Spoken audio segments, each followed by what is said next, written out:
Hi, welcome to Spoiler Lab. A brilliant neurosurgeon has a car accident and is no longer able to operate because he has an arm injury. While trying to heal himself, he gains superpowers and is now able to save people a different way. Today we will recap the story of the 2016 movie Doctor Strange. The story begins in a library at a Buddhist temple. Several villains in dark hooded cloaks enter. They find the librarian putting one of the oldest books in its place, the Book of Cagliostro. The villains surround the librarian, creating fiery weapons with their hands and attacking him. After performing a strange ritual, the librarian passes away, and the leader of the villains, named Caecilius, tears several pages from the Book of Cagliostro. The thieves attempt to flee, but a woman in a yellow cloak enters the library. She warns the thieves that the stolen spell will bring only sorrow. Passing through a sphere of fire, the villains flee onto the streets of modern New York. The woman in the yellow cloak follows them and creates a mirror dimension from which it is impossible to interact with the real world. In this mirror dimension, the woman alters the laws of gravity and challenges the villains to a fight while standing on the wall of a house. She creates fiery weapons with which she easily dispatches her foes. Caecilius and a few of his henchmen manage to escape through a portal. After that, the woman herself leaves the mirror dimension and, having removed her hood, walks out into the streets of New York. Meanwhile, a brilliant and famous neurosurgeon named Stephen Strange prepares for another operation. In doing so, the doctor does not strain at all. He even allows himself to listen to music during the complicated operation and impress the assistants with his erudition. Suddenly an alarmed colleague of Dr. Strange, a surgeon named Christine, runs up to the operating room door. She asks Stephen to save another patient immediately. A bullet has struck his brain, and no one believes the patient will survive. Dr. Strange, however, has a different view of the situation. He and Christine urgently begin an operation to remove the bullet. Stephen performs the surgery almost blindly, as there is no time for a brain scan. He successfully removes the bullet and saves the patient, showing off his genius to his colleagues. After the surgery, Christine admires Stephen's work, but advises him not to become too cocky. It turns out that the two used to date and then broke up because of his arrogance. Christine teases her former boyfriend and he invites her to go with him later that evening to a neurosurgery conference. Christine declines, and Strange goes home to get ready for the event. He gets all dressed up and gets behind the wheel of his fancy Lamborghini. Stephen drives at breakneck speed and at the same time chooses a new and interesting patient. Looking at the brain scan, Strange fails to cope with the controls and flies off the track into a cliff. Because of the accident, he is seriously injured and loses consciousness. The injured Stephen wakes up already in a hospital bed after multiple surgeries. Christine sits beside him and assures his former boyfriend that he will live. But Stephen's hands are severely damaged, with torn ligaments, vessels, and nerves in both hands. This means that the man can no longer be a neurosurgeon. Stephen becomes distraught as he examines his unruly, trembling hands. He thinks he would have performed this type of surgery himself much more successfully. Strange spends a lot of money on new surgeries and rehabilitation, but his hands still don't work well. The rehabilitator tries his best to encourage Stephen and tells him about a patient who, after breaking his spine, was paralyzed below the chest, but then fully recovered and was able to walk again. Strange does not believe this story and asks to see that patient's medical records. The rehabilitator promises to find it. Meanwhile, Stephen fails at routine activities like shaving or writing and is denied a request for another surgery. The man becomes furious and takes his anger out on Christine, who at this point brings him food at home. The girl asks him to come to terms with it and believe that work is not the only thing that gives meaning to life. In response, Stephen angrily insults Christine and chases her out of his house. He then receives the medical records of the patient named Jonathan, who has managed to recover from his paralysis, and decides to meet with him. Jonathan is just playing basketball when Strange finds him. The doctor looks at the basketball player with amazement and begs him to reveal the secret of his miraculous recovery. After a little hesitation, Jonathan tells him that after an unsuccessful rehabilitation of his body, he decided to take up spiritual practices. The man found a teacher, his spirit was set free, and then his body was able to heal itself. He could have continued to practice enlightenment, but he decided to return to his usual life. The place where Jonathan found a teacher was called Kamar-Taj. Impressed, Stephen travels to Nepal in search of the mysterious Kamar-Taj, but there is very little information about it, so the man is forced to wander the streets of Kathmandu and harass passers-by with inquiries. Suddenly a mysterious man in a raincoat notices Stephen and begins to follow him. Strange continues to wander and finds himself in a nook, where he is attacked by Nepalese goons. The man in the cape comes to his aid. He easily disarms Stephen's attackers and offers to take him to Kamar-Taj. The man's name is Karl Mordo and he advises Strange to leave his wits behind the threshold of Kamar-Taj. In this temple-like place, Stephen is treated to tea, and a great ancient teacher, the same woman who was involved in the fight with Caecilius, immediately approaches him. The Ancient One, as her students call her, knows all about Strange and says that his own body can be made to repair itself. The doctor immediately tries to look at the teacher's methods from a medical perspective, but fails to see any logic. The Ancient One shows Stephen images of chakras, acupuncture, and MRI scans, saying that all of these methods are correct but one-sided. Her methodology, on the other hand, is based on the power of faith. Stephen ridicules the teacher's statements and scoffs at her. Then the Ancient One punches Strange in the chest, thus pushing his astral body out of the physical one. The doctor still doesn't believe in the power of faith and suspects something was slipped into his tea. But the Ancient One does not give up, and with a touch to Stephen's forehead, she reveals his inner eye. The astral body flies out of the man's body again and is transported to distant space in a split second.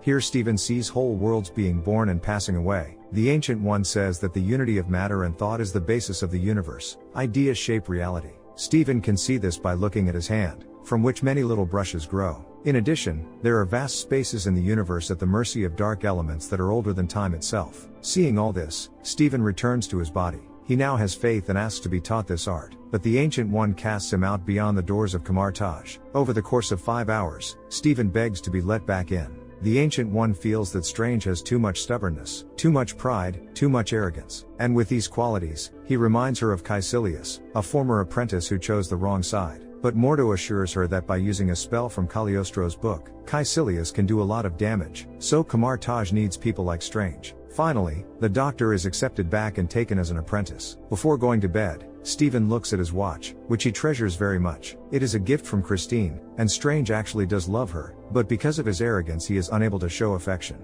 The next day, the Ancient One teaches Stephen to draw energy from other dimensions of the multiverse to create fiery weapons for defense and attack. The man begins to believe that he, too, will succeed. He becomes a regular visitor to the local library and reads many books on magic and ethereal matters. Here he finds the very same book of Cagliostro. Librarian Wang does not forbid him to touch it, but he is sure that Stephen will not understand anything in it. The doctor nevertheless opens the book and sees that several pages are missing. The spells in this book can be used to control time. This is exactly what Caecilius, who is already casting a spell from the stolen page, drawing a fiery symbol in the air, seeks to do. In doing so, he and his henchmen, who call themselves zealots, change in appearance, taking on satanic characteristics. In this way Caecilius summons a dark god from another dimension, causing the world to begin to transform. Meanwhile, in Kamar-Taj, Strange continues to study magical techniques. He tries to master the double ring, which helps the wizard create portals and travel through the multiverse. Stephen believes that, due to the injury to his hands, he will not be able to master this art. Then the Ancient One urges him to silence his ego and submit to the elements. She leads Strange to the top of Everest and leaves him there through the portal. Now Stephen must free his mind to create the same portal and leave the cold summit. With the right motivation, Strange finally succeeds. He later uses this skill to borrow books from the library, which Wang does not yet allow him to read. Seeing Stephen's achievements, the Ancient One shows him the mirror dimension.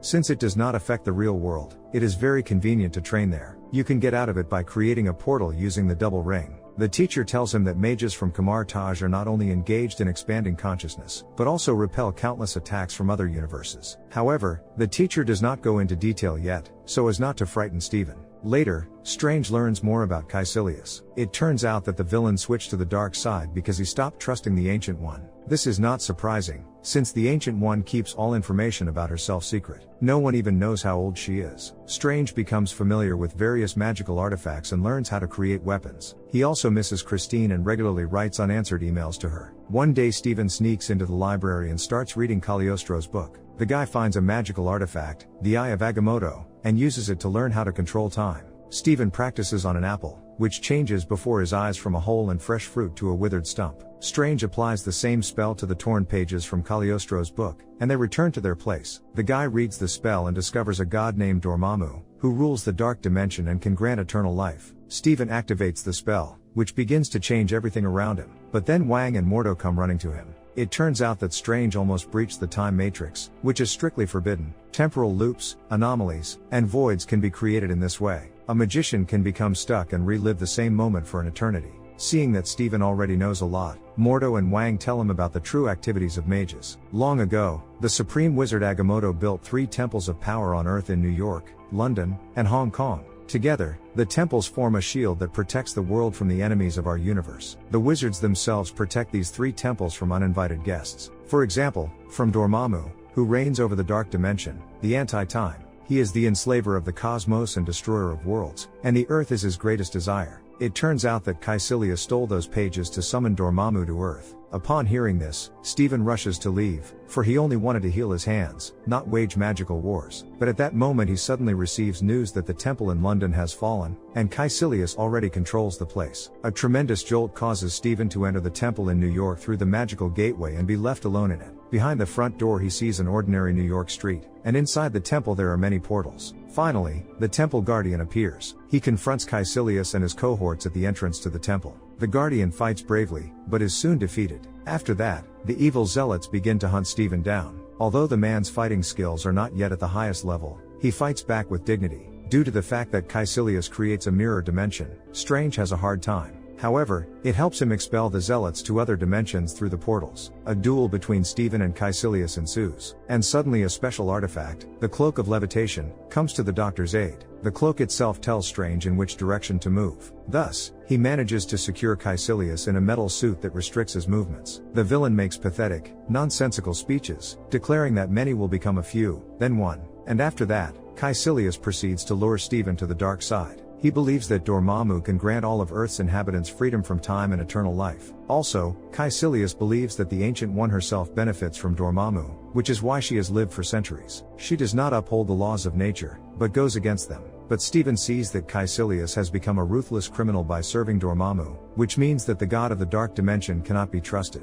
Suddenly, Strange is attacked from behind by one of the surviving zealots and seriously wounds him. The Cloak of Levitation immediately pounces on the offender to give Stephen a chance to escape. The wounded Strange creates a portal, goes to the hospital and finds Christine there. They rush to the operating room, and the girl tries to save Stephen. He loses consciousness and separates his astral body from his physical one. Being a ghost, Strange tells Christine how to save his body. The girl is terribly frightened, but manages to get a grip on herself and continues to give Stephen medical attention. At this time, the zealot also separates his astral body and travels to the hospital following Strange. A battle ensues between the two astral bodies. They hurl each other into the walls, causing a power outage in the hospital. At some point, Stephen's heart stops beating in his physical body. Christine restarts it with a defibrillator. For the astral Stephen, this powerful flow of electricity allows him to affect the enemy more effectively. After the second discharge, the villain is knocked away in both the astral and physical body. Stephen, on the other hand, returns to life on the operating table.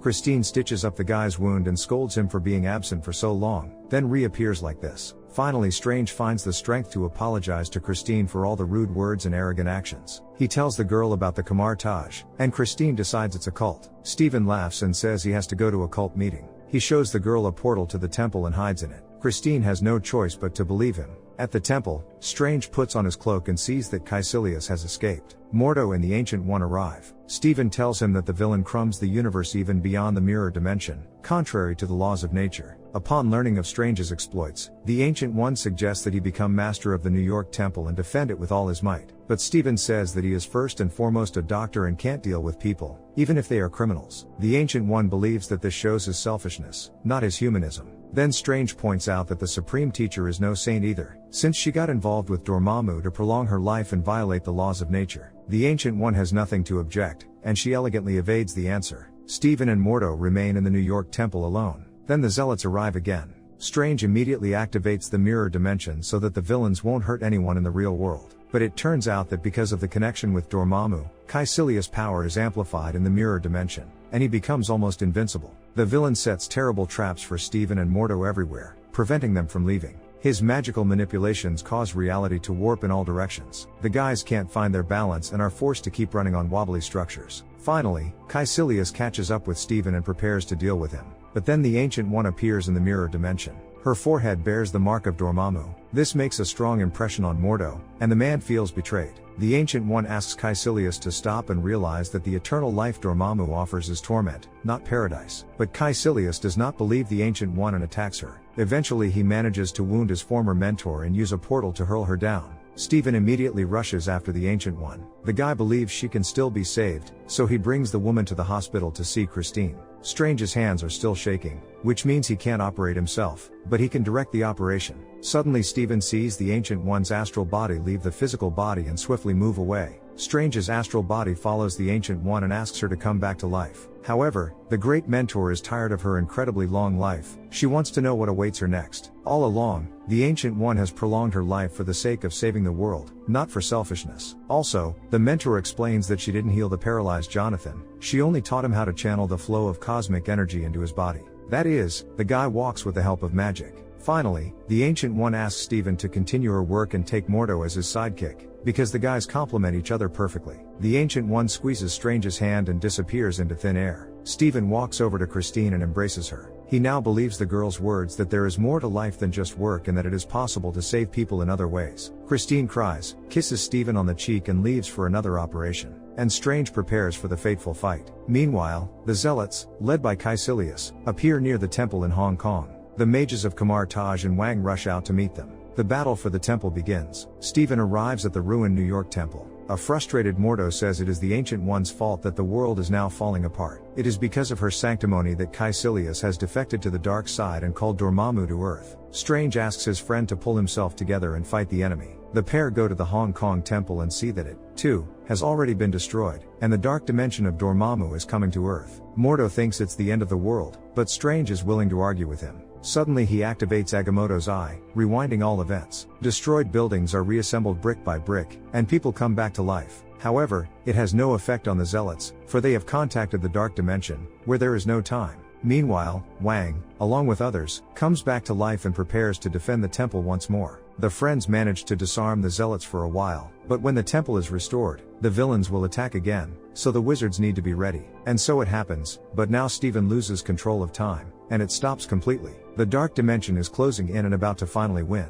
Suddenly Strange realizes that if you come to the anti-time dimension with the Eye of Agamotto, an anomaly is bound to happen. The guy rides back to Dormammu and creates a locked time loop. At first, Dormammu does not understand what is happening. Steven offers to negotiate with him, but the anti-time lord won't listen. He dispenses with Strange, but the time loop repeats from the beginning. Steven comes to negotiate again, and Dormammu takes him out again. The third time, the Lord of the Dark Dimension senses something wrong, and Steven tells him how the time loop works. Strange is willing to relive it time after time for all eternity, just to distract Dormammu and keep him from consuming the earth. The guy isn't trying to win, all he cares about is keeping Dormammu captive. Finally, the Dark Lord gets fed up and agrees to negotiate. Steven demands that Dormammu take the Zealots and leave his universe alone. After that, Strange returns to the Hong Kong temple and enjoys the loss of Caecilius. The Zealots change dramatically in appearance and fly away into the dark dimension, and humans are no longer threatened by it. Afterwards, Steven, with the help of Agamotto's eye, restores the temple. Only Mordo is dissatisfied with everything that has happened. He is convinced that sooner or later he will have to pay for breaking the laws of nature. Mordo trusts no one else and decides to go his own way. Steven puts Agamotto's eye back where it belongs and decides not to play with time anymore. Wang praises him for this decision and informs him that news of the Ancient One's departure will soon be known in every corner of the multiverse. Kamar-Taj needs to prepare for possible attacks. In the meantime, Steven sets out to rebuild and protect the New York temple. Determined, he puts on his favorite watch, a gift from Christine. Later, Strange tracks down individuals and beings from other worlds that might be dangerous to Earth. To do this, he meets Thor at his temple, treats him to a beer, and asks him to tell him about his half-brother Loki. Thor explains that he and Loki are only in New York because they are looking for their father here. Strange offers to help the brothers find Odin so that they can return home without delay. At the meantime, Mordo comes to Jonathan and blames the man for stealing magic and cheating nature. Mordo believes that magic must be justified and that Jonathan is not worthy of it. The enraged sorcerer takes away Jonathan's magical powers and ability to walk. The fellow falls, unable to feel his limbs. In Mordo's opinion, there are too many sorcerers in the world and he is going to correct that. So what did you think of this movie? Leave it in the comments below, and if you liked the video please like and subscribe for more movie recaps. See you next time.